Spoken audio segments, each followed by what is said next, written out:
নমস্কার।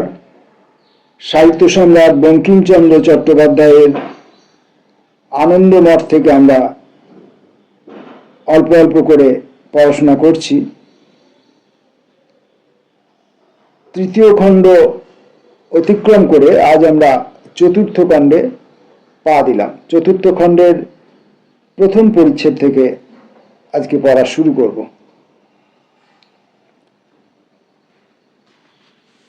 সেই রজনীতে হরিধ্বনিতে সে প্রদেশভূমি পরিপূর্ণ হইল। সন্তানেরা দলে দলে যেখানে সেখানে উচ্চ ঈশ্বরে কেহ বন্দে মাতরম, কেহ জগদীশ হরে বলিয়া গাইয়া বেড়াইতে লাগিল। কেহ শত্রু সেনার অস্ত্র, কেহ বস্ত্র অপহরণ করিতে লাগিল।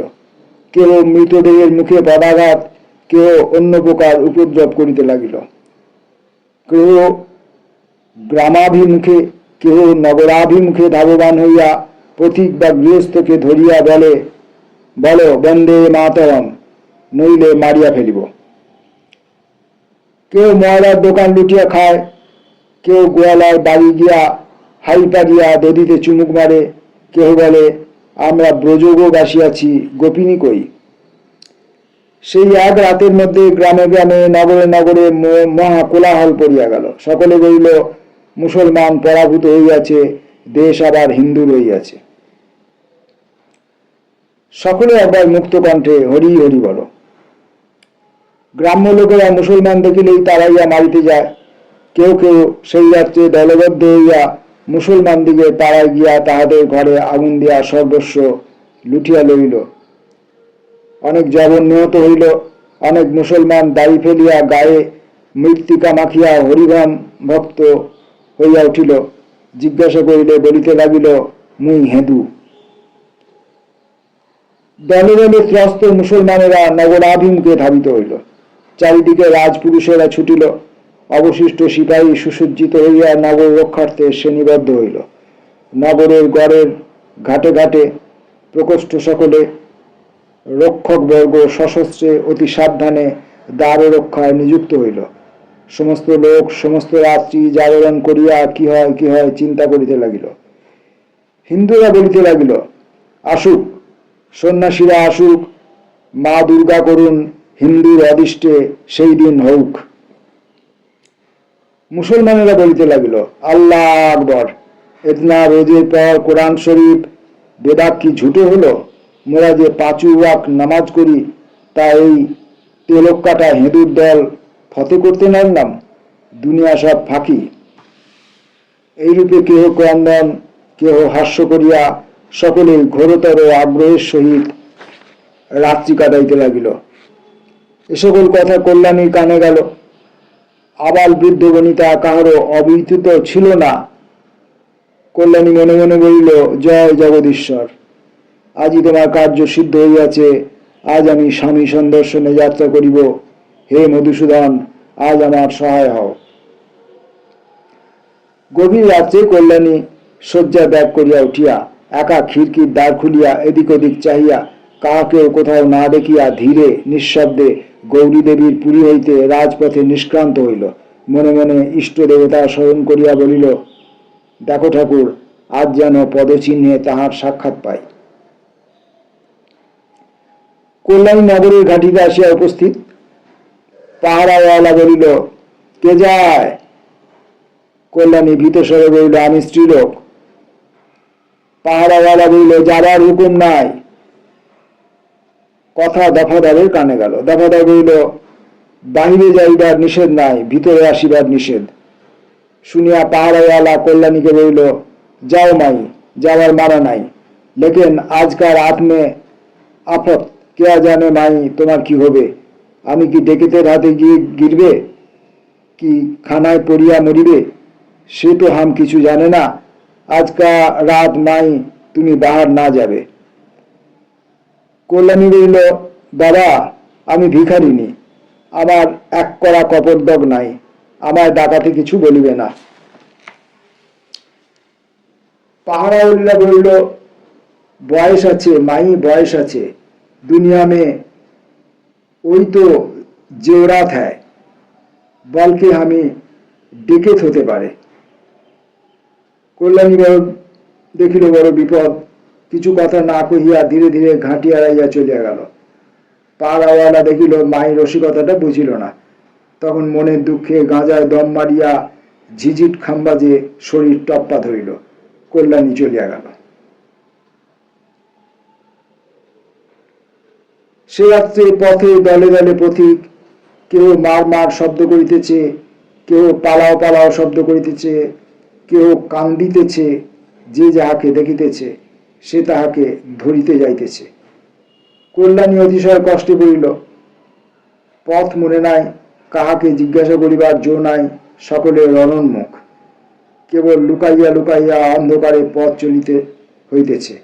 লুকাইয়া লুকাইয়া যাইতেও একদল অতি উদ্ধত উন্মত্ত বিদ্রোহীর হাতে সে পড়িল। তাহারা ঘোর চিৎকার করিয়া তাহাকে ধরিতে আসিল। কল্যাণী তখন ঊর্ধ্বশ্বাসে পলায়ন করিয়া জঙ্গল মধ্যে প্রবেশ করিল।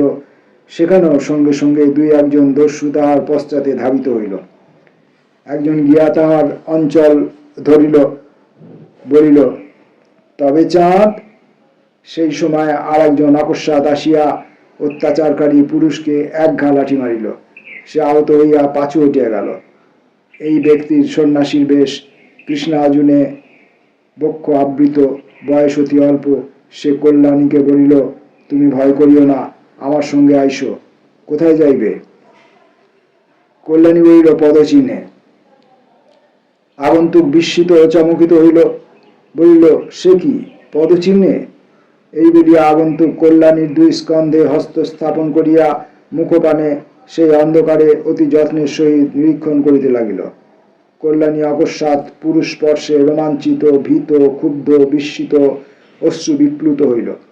এমন সাধ্য নাই যে পলায়ন করে, ভীতি বিহ্বলা হইয়া গিয়াছিল। আগন্তুকের নিরীক্ষণ শেষ হইলে সে বলিল, হরে মুরারে, চিনেছি যে, তুমি পোড়ামুখী কল্যাণী। কল্যাণী ভীত হইয়া জিজ্ঞাসা করিল, আপনি কে? আগন্তুক বলিল, আমি তোমার দাসানুদাস হে সুন্দরী, আমার প্রতি প্রসন্ন হও। কল্যাণী অতি দ্রুত বেগে সেখান হইতে সরিয়া গিয়া তর্জন গর্জন করিয়া বলিল, এই অপমান করিবার জন্যই কি আপনি আমাকে রক্ষা করিলেন? দেখিতেছি ব্রহ্মচারীর বেশ, ব্রহ্মচারীর কি এই ধর্ম? আমি আজ নিশ্চয়, নইলে তোমার মুখে লাথি মারিতাম। ব্রহ্মচারী বলিল ওই স্মিত বদনে, আমি বহু দিবসাবধি তোমার ওই বড় পুরো স্পর্শ কামনা করিতেছি।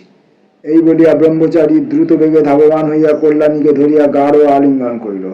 তখন কল্যাণী খিলখিল করিয়া হাসিয়া বলিল, ও পোড়া কপাল, আগে বলতে হয় ভাই যে আমারও ওই দশা। শান্তি বলিল, ভাই মহেন্দ্রের খোঁজে চলিয়াছ? কল্যাণী বলিল, তুমি কে? তুমি যে সব জানো দেখিতেছি।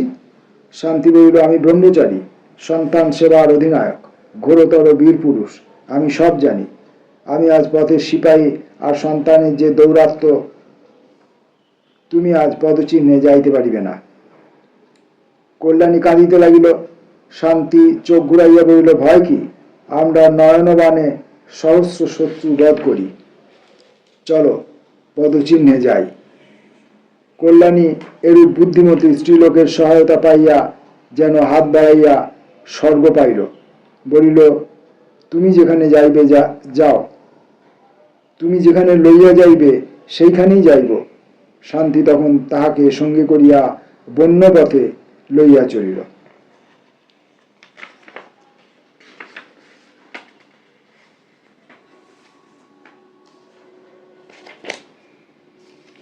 এরপর চতুর্থ খণ্ডের দ্বিতীয় পরিচ্ছেদ। যখন শান্তি আপন আশ্রমে ত্যাগ করিয়া গভীর রাত্রে নগরাভিমুখে যাত্রা করে, তখন জীবানন্দ আশ্রমে উপস্থিত ছিলেন। শান্তি জীবানন্দকে বলিল, আমি নগরে চলিলাম, মহেন্দ্রের স্ত্রীকে লইয়া আসিব। তুমি মহেন্দ্রকে বলিয়া রাখো যে উহার স্ত্রী আছে। জীবানন্দ ভাবানন্দের কাছে কল্যাণীর জীবন রক্ষা বৃত্তান্ত সকল অবগত হইয়াছিলেন এবং তাহার বর্তমান বাসস্থান ও সর্বস্থান বিচারিণী শান্তির কাছে শুনিয়াছিলেন। ক্রমে ক্রমে সকল মহেন্দ্রকে শুনাইতে লাগিলেন। মহেন্দ্র প্রথমে বিশ্বাস করিলেন না, শেষে আনন্দে অভিভূত হইয়া মুগ্ধপ্রায় হইলেন। সেই রজনী প্রভাতে শান্তির সাহায্যে মহেন্দ্রের সঙ্গে কল্যাণীর সাক্ষাৎ হইল।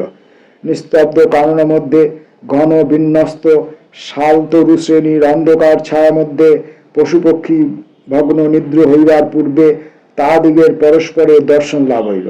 সাক্ষী কেবল সেই নীল গগন বিহারী ম্লান কিরণ আকাশের নক্ষত্রচয় আর সেই নিষ্কম্প অনন্ত শালতরু শ্রেণী। দূরে কোনো শিলা সংঘর্ষণ নাদিনী মধুর কল্লোলিনী সংকীর্ণা নদীর তরতর শব্দ, কোথাও প্রাচীর সমুদিত উষা মুকুট জ্যোতি সন্দর্শনে আহ্লাদিত এক কোকিলের রব। বেলা এক প্রহর হইল। সেখানে শান্তি জীবানন্দ আসিয়া দেখা দিলেন। কল্যাণী শান্তিকে বলিল, আমরা আপনার কাছে বিনামূল্যে বিকৃত। আমাদের কন্যাটির সন্ধান বলিয়া দেয়া এ উপকার সম্পূর্ণ করুন। শান্তি জীবানন্দের মুখের প্রতি চাহিয়া বলিল, আমি ঘুমাইব। অষ্টপ্রহরের মধ্যে বসি নাই, 2 রাত্রি ঘুমাই নাই। আমি যাই পুরুষ। কল্যাণী ঈষৎ হাসিল। জীবানন্দ মহেন্দ্রের মুখপানে চাহিয়া বলিলেন, সে ভার আমার উপর রইল। আপনারা পদচিহ্নে গমন করুন, সেইখানে কন্যাকে পাইবেন। জীবানন্দ ভরীপুরে নিমায়ের নিকট হইতে মেয়ে আনিতে গেলেন। কাজটা বড় সহজ বোধ হইল না। তখন নিমাই প্রথমে ঢোক গিলিল, একবার ওদিক ওদিক চাহিল, তারপর একবার তার ঠোঁট নাক ফুলিল, তারপর সে কাঁদিয়া ফেলিল, তারপর বলিল, আমি মেয়ে দিব না। নিমাই গোল হাতখানির উল্টা পিঠ চোখে দিয়া ঘুরাইয়া ঘুরাইয়া চক্ষু মুছিলে পর জীবানন্দ বলিল, তা দিদি কাঁদো কেন? এমন দূরও তো নয়। তাদের বাড়ি তুমি না হয় গেলে, মধ্যে মধ্যে দেখে এলে। নিমাই ঠোঁট ফুলিয়া বলল, তা তোমাদের মেয়ে তোমরা নিয়ে যাও না কেন? আমার কি? নিমাই এই বলিয়া সুকুমারীকে আনিয়া রাগ করিয়া দুম করিয়া জীবানন্দের কাছে ফেলিয়া দিয়া হাত পা ছড়াইয়া কাঁদিতে বসিল। সুতরাং জীবানন্দে তখন আর কিছু না বলিয়া এদিক ওদিক বাজে কথা কহিতে লাগিলেন। কিন্তু নিমায়ের রাগ পড়িল না। নিমাই উঠিয়া গিয়া সুকুমারীর কাপড়ের বোঁচকা, অলঙ্কারের বাক্স, চুলের দড়ি, খেলার পুতুল ঝুপঝাপ করিয়া আনিয়া জীবানন্দের সম্মুখে ফেলিয়া দিতে লাগিল। সুকুমারী সে সকল আপনি গুছাইতে লাগিল। সে নিমাইকে জিজ্ঞাসা করিতে লাগিল, হ্যাঁ মা, কোথায় যাব মা? নিমায়ের আর সহ্য হইল না। নিমাই তখন সুকুকে কোলে লইয়া কাঁদিতে কাঁদিতে চলিয়া গেল।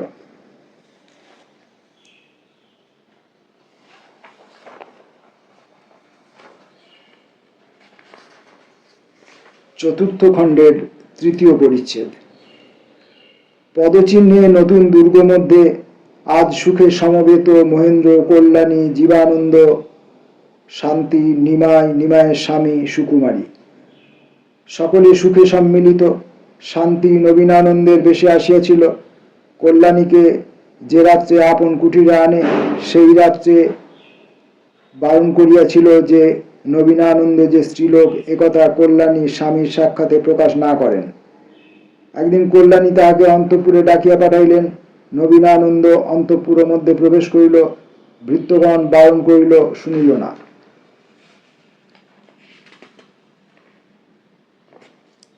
শান্তি কল্যাণীর নিকট আসিয়া জিজ্ঞাসা করিল, ডাকিয়াছ কেন? কল্যাণী, পুরুষ সাজিয়া কতদিন থাকিবে? দেখা হয় না, কথা কইতেও পাই না। আমার স্বামীর সাক্ষাতে তোমায় প্রকাশ হইতে হইবে। নবীনানন্দ বড় চিন্তিত হইয়া রহিলেন। অনেকক্ষণ কথা কইলেন না। শেষে বলিলেন, তাহাতে অনেক বিঘ্ন কল্যাণী। দুইজনে সেই কথাবার্তা হইতে লাগিল। এদিকে যে ভৃত্যবর্গ নবীনানন্দের অন্তঃপুরে প্রবেশ নিষেধ করিয়াছিল, তাহারা গিয়া মহেন্দ্রকে সংবাদ দিল যে নবীনানন্দ জোর করিয়া অন্তঃপুরে প্রবেশ করিল, নিষেধ মানিল না। কৌতূহলী হইয়া মহেন্দ্র অন্তঃপুরে গেলেন। কল্যাণীর শয়ন ঘরে গিয়া দেখিলেন যে নবীনানন্দ গৃহ মধ্যে দাঁড়াইয়া আছে। কল্যাণী তাহার গায়ে হাত দিয়া বাঘছালের গ্রন্থি খুলিয়া দিতেছেন। মহেন্দ্র অতিশয় বিস্ময়াপন্ন হইলেন, অতিশয় রুষ্ট হইলেন। নবীনানন্দ তাহাকে দেখিয়া হাসিয়া বলিল, কি গোসাই, সন্তানে সন্তানে অবিশ্বাস? মহেন্দ্র বলিলেন, ভবানন্দ ঠাকুর কি বিশ্বাসী ছিলেন? নবীনানন্দ চোখ ঘুরাইয়া বলিল, কল্যাণী কি ভবানন্দের গায়ে হাত দিয়া বাঘছাল খুলিয়া দিত? বলিতে বলিতে শান্তি কল্যাণীর হাত টিপিয়া ধরিল, বাঘছাল খুলিতে দিল না। মহেন্দ্র: তাতে কি? নবীনানন্দ: আমাকে অবিশ্বাস করিতে পারেন? কল্যাণীকে অবিশ্বাস করেন কেন? কোন হিসাবে? এবার মহেন্দ্র বড় অপ্রতিভ হইল, বলিলেন, কই, কিসে অবিশ্বাস করিলাম? নইলে আমার পিছু পিছু অন্তঃপুরে আসিয়া উপস্থিত কেন? কল্যাণীর সঙ্গে আমার কিছু কথা ছিল, তাই আসিয়াছি। তবে এখন যান, কল্যাণীর সঙ্গে আমারও কিছু কথা আছে। আপনি সরিয়া যান, আমি আগে কথা কই। আপনার ঘর বাড়ি আপনি সর্বদা আসিতে পারেন, আমি কষ্টে একবার আসিয়াছি। মহেন্দ্র বোকা হইয়া রইলেন, কিছুই বুঝিতে পারিতেছেন না। এ সকল কথা তো অপরাধীর কথাবার্তার মতো নয়। কল্যাণীরও ভাব বিচিত্র, সেও তো অবিশ্বাসীর মতো পলাইল না, ভীতা হইল না, লজ্জিতা নয়, কিছুই না, বরং মৃদু মৃদু হাসিতেছে। আর কল্যাণী, যে সেই বৃক্ষতলে অনায়াসে বিষ ভোজন করিয়াছিল, সে কি অপরাধিনী হইতে পারে? মহেন্দ্র এই সকল ভাবিতেছেন, এমতো সময়ে অভাগিনী শান্তি মহেন্দ্রের দুরবস্থা দেখিয়া ঈষৎ হাসিয়া কল্যাণীর প্রতি এক বিরল কটাক্ষ নিক্ষেপ করিল। সহসা তখন অন্ধকার ঘুচিল। মহেন্দ্র দেখিলেন, এই যে রমণী কটাক্ষ। সাহসে ভর করিয়া নবীনানন্দের দাড়ি ধরিয়া মহেন্দ্র এক টান দিলেন। কৃত্রিম দাড়িগোপ খসিয়া আসিল। সেই সময়ে অবসর পাইয়া কল্যাণী বাঘছালের গ্রন্থি খুলিয়া ফেলিল। বাঘছালও খসিয়া পড়িল। ধরা পড়িয়া শান্তি অবনতমুখী হইয়া রহিল। মহেন্দ্র তখন শান্তিকে জিজ্ঞাসা করিলেন, তুমি কে? শান্তি: আমি শ্রীমান নবীনানন্দ গোস্বামী। সে তো জুয়াচুরি, তুমি স্ত্রীলোক? শান্তি: এখন কাজে কাজেই। তবে একটা কথা জিজ্ঞাসা করি, তুমি স্ত্রীলোক হইয়া সর্বদা জীবানন্দ ঠাকুরের সহবাস করো কেন? সে কথা আপনাকে নাই বলিলাম। তুমি যে স্ত্রীলোক, জীবানন্দ ঠাকুর তা কি জানেন? জানেন। শুনিয়া বিশুদ্ধাত্মা মহেন্দ্র অতিশয় বিষণ্ণ হইলেন। দেখিয়া কল্যাণী আর থাকিতে পারিল না, বলিল, ইনি জীবানন্দ গোস্বামীর ধর্মপত্নী শান্তি দেবী। মুহূর্ত জন্য মহেন্দ্রর মুখ প্রফুল্ল হইল, আবার সে মুখ অন্ধকারে ঢাকিল। কল্যাণী বুঝিল, ইনি ব্রহ্মচারিণী।